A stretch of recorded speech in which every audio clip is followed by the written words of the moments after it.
Now, where's Deshaun kind of Hmm. relative in his rehab to where you would hope he would be if he wasn't going through a rehab? No, yeah, I think rehab versus non-rehab wise, obviously the reps. He's not getting the live reps out there on some of those 7-on-7 periods and things like that we're doing. But I think Kevin does a great job the way he structures practice in the off-season program. One, with the rules and doing what we're allowed, but then two, that really allows Deshaun now to get some reps too, from not just strictly standing back behind a mental space. So I think it's a really good combination right now of him getting mental reps, him getting some of the live reps, quote unquote live reps that he can get in a more of a jog through tempo, and then obviously the routes and the throwing when he can't get in on his throwing days. Now that you're out here on the grass, even though what you just said, how will your offense can get the most out of Deshaun Watson? Yeah, I mean, it's going to be a constant evaluation to make sure we're doing the right things. That's part of the developing an offense and coaching to making sure we're maximizing our personnel as much as possible. And of course, that starts with Deshaun. So we're constantly going to be evaluating that, making sure we're doing the right things, especially as he gets out there and those reps continue to grow from a full speed standpoint. Ken, when you see him throw the ball, like there's the first time we saw Mhm. him Yeah. live, and it looked good. But have you seen him, I guess, really push it with the arm? Yeah, I think kind of each day, it just keeps going, and so I think that's part of this process, and it is a process. We went through a similar thing in Carolina with Cam coming off of shoulder surgery, where we had to make sure we were monitoring distance of throws. Couldn't go past a certain yards. How many throws he's making at practice. All those things were basically throughout the entire year. So I think where he's at right now is kind of in that process right now. And as he gets more and more comfortable, and part of that's just the mental side of things too, that, okay, I could start really opening it up more and more because of the confidence in it. So I think there's a lot of that involved with it as well. But you see him continue like each day ramping it up a little bit more and more. He threw the ball down the sideline, a vertical throw today, and that's one I haven't seen, from him a lot because we haven't pushed him to do it. So that was good to see. So I think the more he grows and feels comfortable with it, the more you'll start seeing those things get ramped up more and more. And does it make your evaluation and putting the system in a little bit more challenging, knowing he's not at 100% and it's kind of a day by day situation? I think that's a good question. I think what we're trying to do right now is, because of his situation, obviously, he's trying to get all the reps he possibly can from a mental standpoint, but we still want to install the offense and we still want to, get everybody else, involved up to speed. So that puts a lot on us as coaches and in the quarterback room to make sure we're maximizing every learning tool possible. From the different camera angles to on the practice field, making sure we're talking, live as plays are going on and all that stuff. So, you don't want to limit, what you're installing just based off of, his availability because, there's things that those other guys need to make sure they're getting reps on too. Can the end product of your offense, how much would you estimate you'll be in shot count versus 100%? Again, I think it's a conglomerate effort, and between Kevin, myself, the whole coaching staff, there's a lot of input on those types of things, not only from the pass game, but obviously the run game as well.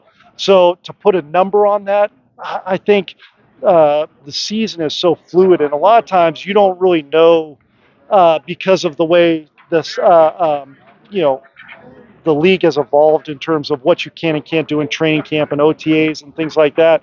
A lot of times those things are evolving until week 3 or 4 of the season, and it's not truly like uh, set in stone until you get a really good feel in true live game action. So to answer your question long about, I think it's still an evolving process to determine exactly where we want to be from a gun versus under ratio. Ken, what have you seen from Jameis as he's taken those Yeah. live reps just in practice last 2 weeks? Yeah, I think James done a great job, and it's really encouraging. I think the most encouraging thing is the all right, if we make a mistake and we go in the room and correct it, you see that, being corrected the next day, on whether it's similar concepts, the same concept, whatever it is. So, as a veteran guy who's played a lot of football and seen a lot of things, it's not like he's not open to the coaching and not open to the evolution of his game, and kind of how maybe we do things a little different than what he's used to. So, he's done a great job from a leadership standpoint, from a execution standpoint, continuing to grow, and then taking what we're talking in there onto the grass. Ken, how much does your personal experience as being an NFL quarterback, and of course college, help you in your job as offensive? I think it's a good question. I like to think it does help, because when you're watching film and you're watching it from the side view and the back view and that kind of that wide angle, things look so different than from that perspective from under center. And it's like, oh, why, just throw that. Well, it's like, from that view, it doesn't look the same all the time as that wide angle view. And when you can rewind it a few times and everything. So I think there's a understanding of some things are realistic, some things aren't from a what you ask those guys to do standpoint sometimes. And then just the understanding of a comfort level of that position is so important. They got to feel comfortable and confident in what they're doing because they're the ones pulling the trigger at the end of the day. So we got to make sure we're getting those guys to that point where they feel 100% ready to go and rip it and just able to react and not think about things. Why do you like using? Why do you like using those the choice routes that you have in your system? And I see Elijah over there talking. How do you think he kind of fits in? Yeah, I think, we continue, again, that's part of us finding out who, if guys feel comfortable doing that, because some guys have that feel and then other guys, right, it's just not part of their forte.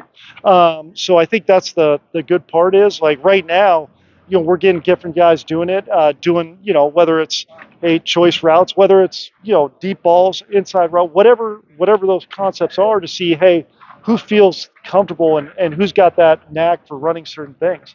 So Elijah's been coming out doing a great job, whether it's those types of concepts or just winning one-on-one matchups on a slant or a go ball or whatever.